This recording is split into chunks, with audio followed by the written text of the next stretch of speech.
راھىلە داۋۇت راھىلە داۋۇت 1966 yılı 5 ayda Ürümçidə ziyali ailəsində doğulğan.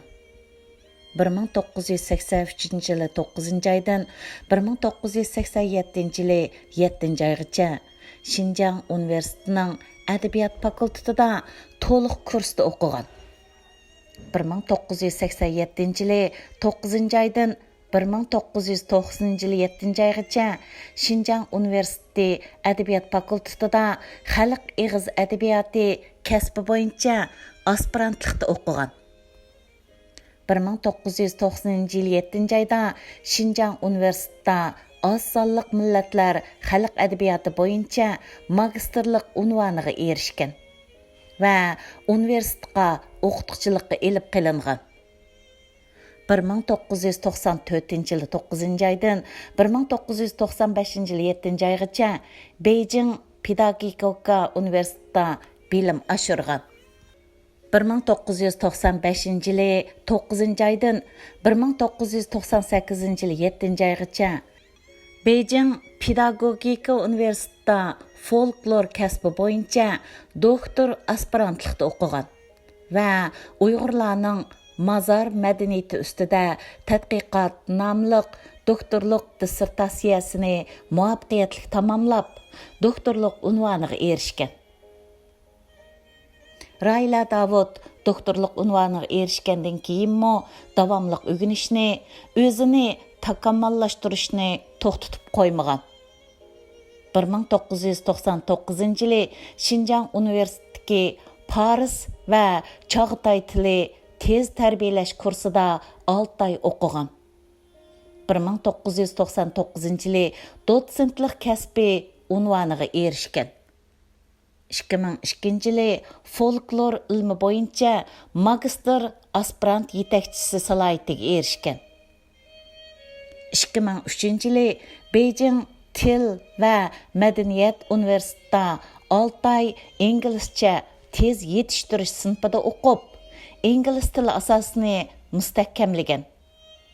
2003 yildan 2004 yilgacha Amerikaning Pensilvaniya Universiteti folklor tadqiqot markazi va Indiana Universiteti O'rta Osiyo tadqiqoti fakultetida bilim oshirgan.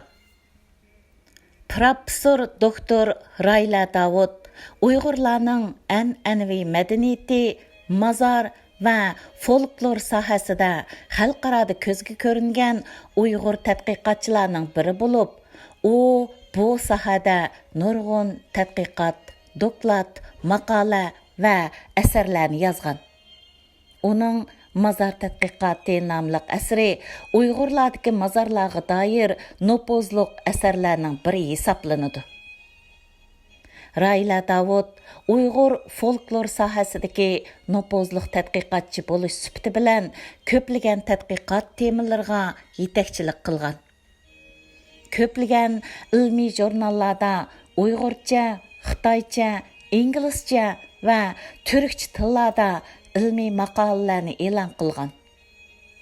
Sansizlagan folklor ilmiy muhokama yig'inlarining muhim ishtirokchisi bo'lib qolmay, Amerika, Yaponiya va Yevropadagi nurg'un davlatlarga taklif bilan berib, leksiya so'zlab, Uyg'ur xalqining mazar faoliyatlariga doir tarixiy milliy madaniyatlarini chet ellardagi kasb ahlilari va chet el jamoatchiligiga tonishtirgan. Rahile o'zining doktorlik dissertatsiyasi uchun Uyg'urlardagi mazar madaniyati nomli ilmiy tadqiqot natijasini yozgan bo'lib, bu asar Xitoycha nashr qilingan. Keyin mushu dissertatsiya maqolasi asosida mazmunini texmi kengaytib ham to'liqlab Uyg'ur mazarlari degan kitobni yozib chiqqan. Bu kitob 2001 yılı Şinjan xalq nashriyoti tarafidan nashr qilingan. Rahile Dawut Şinjan Universiteti Filologiya institutining aspirant va to'liq kurs o'quvchilarga folklor haqida umumiy bayon, Jungo va chet el folklor tarixi, xalq eg'iz adabiyoti haqida umumiy bayon, folklor ilmining amaliy tekshirish usuli, muqamshunoslik, dinshunoslik, folklor temasida maxsus leksiyalar qatorliq darslarni o'tgan.